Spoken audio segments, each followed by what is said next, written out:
আসসালামু আলাইকুম। দুপুরের শীর্ষ সংবাদে স্বাগত জানাচ্ছি আমি সুমনা সুমা। প্রধানমন্ত্রীর সভাপতিত্বে একনেক সভা। ৩৪,০০০ টন জেট ফুয়েল নিয়ে চট্টগ্রাম বন্দরে চীনা জাহাজ গভীর সমুদ্রে খালাস শুরু। এস আলম ও দোসরদের ফাঁসির দাবিতে পোস্টারে ছেয়ে গেছে মতিঝিল। নিয়োগপত্রের দাবিতে ফের উত্তাল শাহবাগ, মুখোমুখি শিক্ষক পুলিশ। বিএনপির সাংবাদিক হওয়ার দরকার নেই, সাংবাদিক হন অর্থমন্ত্রী। বাস ভাড়া নতুন তালিকা প্রকাশ, ঢাকায় সর্বনিম্ন 10 টাকা। হজে গিয়ে 2 বাংলাদেশির মৃত্যু, পৌঁছেছেন 34,550 জন। মোহাম্মদপুরে 9 হত্যা, নানক তাপস সহ 28 জনের বিরুদ্ধে অভিযোগ গঠন শুনানি। সাবেক শিক্ষা উপমন্ত্রী মিলন মারা গেছেন। ফেসবুকে স্ট্যাটাস দিয়ে ছাত্র শিবির নেতার পদত্যাগ। 6 অঞ্চলে 80 কিলোমিটার বেগে ঝড়ের সম্ভাবনা, নদী বন্দরে 2 নম্বর হুঁশিয়ারি। মহাকাশ সক্ষমতায় নতুন মাইলফলক পাকিস্তানের। হরমুজ প্রণালী নিয়ন্ত্রণ করাই ইরানের চূড়ান্ত কৌশল, IRGC। শুনছিলেন শিরোনাম, এবার বিস্তারিত। প্রধানমন্ত্রী তারেক রহমানের সভাপতিত্বে রবিবার জাতীয় অর্থনৈতিক পরিষদের নির্বাহী কমিটি একনেকের 2025-26 অর্থবছরের 10তম সভা অনুষ্ঠিত হয়েছে। বাংলাদেশ সচিবালয়ের মন্ত্রিপরিষদ বিভাগের সভাকক্ষে আয়োজিত এই গুরুত্বপূর্ণ বৈঠকে দেশের বিভিন্ন খাতের উন্নয়ন প্রকল্পের অনুমোদন ও অগ্রগতি নিয়ে আলোচনা করা হয়। জানা গেছে, আজকের এই সভায় মোট 17টি বড় প্রকল্প চূড়ান্ত অনুমোদনের জন্য পেশ করা হয়েছে। এই প্রকল্পগুলো বাস্তবায়নে সরকারের সম্ভাব্য ব্যয় ধরা হয়েছে প্রায় 7,000 কোটি টাকা। দেশের অবকাঠামো ও সামাজিক উন্নয়নের লক্ষ্যেই এই বিশাল বাজেটের প্রকল্পগুলো গ্রহণ করা হয়েছে। প্রকল্পগুলোর বিস্তারিত বিশ্লেষণে দেখা যায়, ভৌত অবকাঠামো খাতের উন্নয়নে সবচেয়ে বেশি গুরুত্ব দেওয়া হয়েছে, যেখানে প্রকল্পের সংখ্যা 11টি। এছাড়া পরিকল্পনা কমিশনের আর্থসামাজিক অবকাঠামো বিভাগের অধীনে 4টি এবং কৃষি, পানি সম্পদ ও পল্লী প্রতিষ্ঠান বিভাগের অধীনে আরও 2টি প্রকল্প রয়েছে। পাশাপাশি একনেকের অবগতির জন্য পরিকল্পনা মন্ত্রীর অনুমোদিত আরও 33টি ছোট বড় প্রকল্প সভায় উপস্থাপন করা হয়। প্রায় 34,000 টন জেট ফুয়েল বহনকারী চীনের পতাকাবাহী জাহাজ শিংতং 799 চট্টগ্রাম বন্দরের বহির্নোঙরে পৌঁছেছে। শনিবার 25 এপ্রিল বিকেলে জাহাজটি বন্দরের সীমানায় আসে। 182.5 মিটার দৈর্ঘ্যের এই জাহাজটির ড্রাফট বেশি হওয়ায় সরাসরি মূল জেটিতে ভিড়তে পারেনি। ফলে কুতুবদিয়া উপকূলের কাছে গভীর সমুদ্রে ছোট জাহাজ বা লাইটার ভেসেলের মাধ্যমে জ্বালানি খালাস কার্যক্রম শুরু করা হয়েছে। স্থানীয় শিপিং এজেন্ট প্রাইড শিপিং লাইসেন্সের ব্যবস্থাপনা পরিচালক নজরুল ইসলাম জানান, আংশিক তেল খালাসের পর জাহাজটির ওজন কমে গেলে সেটিকে মূল জেটিতে নেওয়া হবে। এর আগে 14 এপ্রিল সিঙ্গাপুর থেকে প্রায় 11,000 টন জেট এ ফুয়েল নিয়ে MT গ্রেট প্রিন্সেস নামের একটি ট্যাঙ্কার বন্দরে আসে। দেশের ব্যাংক খাতের অন্যতম লুটপাটকারী এস আলম ও তার সহযোগীদের ফাঁসির দাবিতে পোস্টারে ছেয়ে গেছে রাজধানীর মতিঝিল ও আশেপাশের এলাকা। রোববার মতিঝিল ও আশেপাশের এলাকায় এই চিত্র দেখা যায়। পোস্টারে লেখা রয়েছে, বিশ্বের সবচেয়ে বড় ব্যাংক ডাকাত লুটেরা ও মাফিয়া সর্দার এস আলম ও তার দোসরদের ফাঁসি চায়। এস আলমের দোসর হিসেবে যাদের নাম ও ছবি উল্লেখ রয়েছে তারা হলেন ইসলামী ব্যাংক PLCর সাবেক MD মুনিরুল মাওলা, কায়সান মিফতা, হাবিবুল্লাহ সাব্বির ও আকিজ। সচেতন আমানতকারী ও দেশপ্রেমিক নাগরিক সমাজের ব্যানারে এই পোস্টারিং করা হয়। নিয়োগপত্রের দাবিতে আন্দোলন শুরু করেছেন সুপারিশপ্রাপ্ত প্রাথমিক সহকারী শিক্ষকরা। রবিবার সকাল 10টার দিকে জাতীয় জাদুঘরের সামনে থেকে একটি মিছিল শুরু করেন তারা। মিছিল নিয়ে সড়কের উপর যেতে চাইলে বাধা দেয় পুলিশ। ফলে শাহবাগে জাদুঘরের সামনে অবস্থান নিয়ে বিভিন্ন স্লোগান দিচ্ছেন তারা। পুলিশ আন্দোলনকারীরা মুখোমুখি অবস্থানে আন্দোলন চলমান ছিল।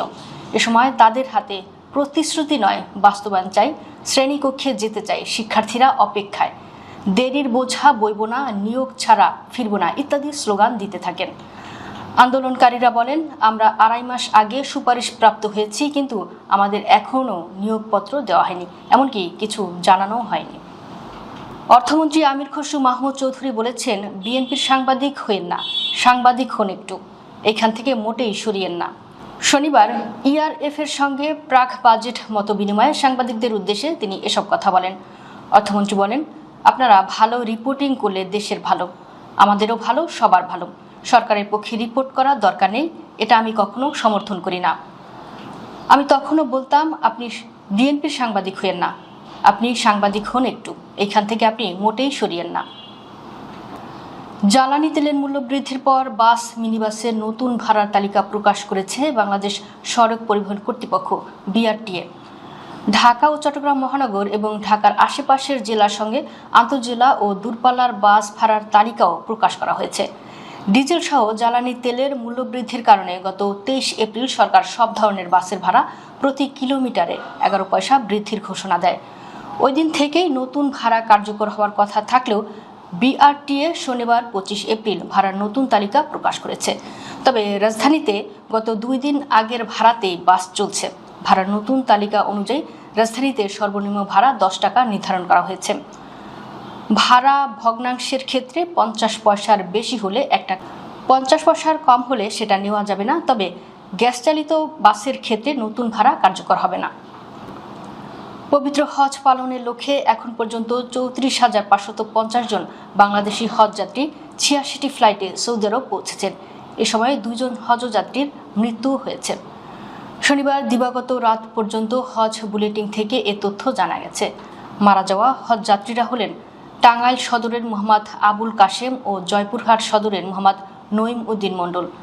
এর মধ্যে টাঙ্গাইলের মোহাম্মদ আবুল কাশেম মারা যান সৌদির মক্কায় হৃদযন্ত্রের ক্রিয়া বন্ধ হয়ে। এছাড়া জয়পুরহাট সদরের মোহাম্মদ নঈমুদ্দিন মণ্ডল স্বাভাবিকভাবে মক্কায় মারা যান। সরকারি মাধ্যমে সৌদি পৌঁছেছেন 3,284 জন হজযাত্রী। এছাড়া বেসরকারি হজ এজেন্সির মাধ্যমে 31,266 জন হজযাত্রী সৌদি পৌঁছেছেন।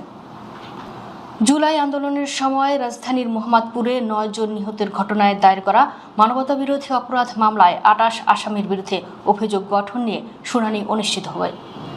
রোববার আন্তর্জাতিক অপরাধ ট্রাইব্যুনাল 1-এর বিচারপতি মোহাম্মদ গোলাম মর্তুজা মজুমদারের নেতৃত্বে গঠিত বেঞ্চে এ শুনানি নির্ধারিত রয়েছে।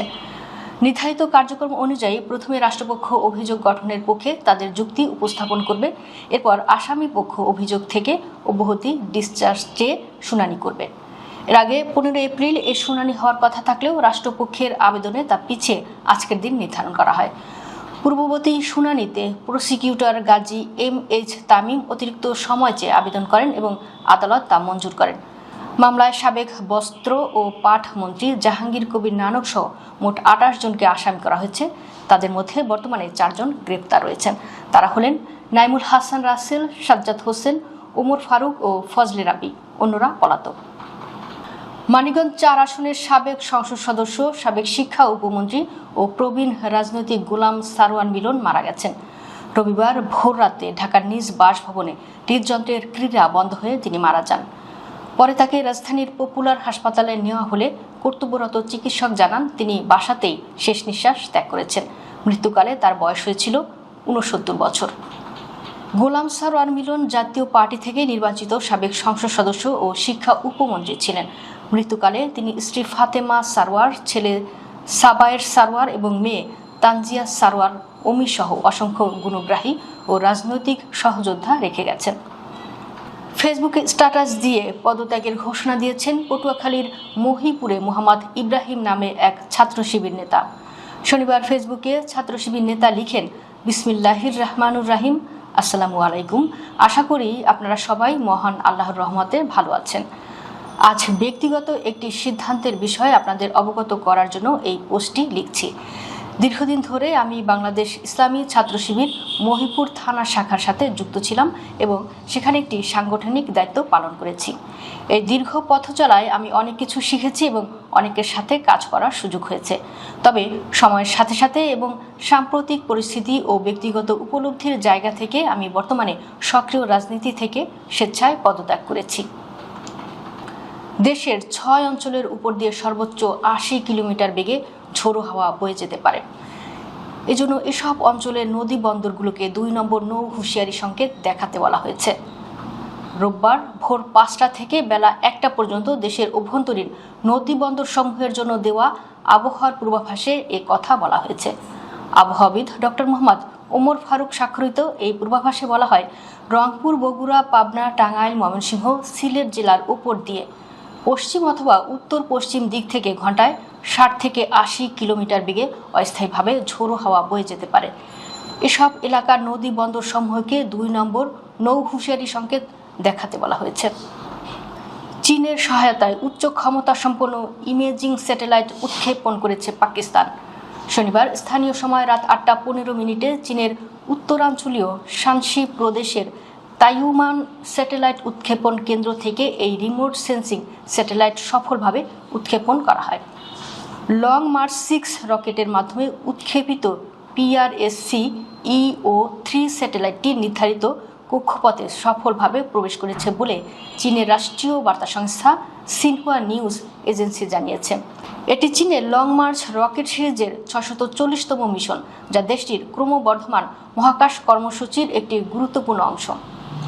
পাকিস্তানের মহাকাশ গবেষণা সংস্থা space and upper atmosphere research commission জানিয়েছে, EO-3 একটি দেশীয় প্রযুক্তিতে নির্মিত ইলেকট্রো অপটিক্যাল স্যাটেলাইট, যা দেশের মহাকাশ সক্ষমতার নতুন মাইলফলক হিসেবে বিবেচিত হচ্ছে। বিশ্বব্যাপী তেল ও গ্যাস সরবরাহের গুরুত্বপূর্ণ পথ হরমুজ প্রণালী নিয়ন্ত্রণ করা যুক্তরাষ্ট্রের সঙ্গে চলমান যুদ্ধে ইরানের চূড়ান্ত কৌশল।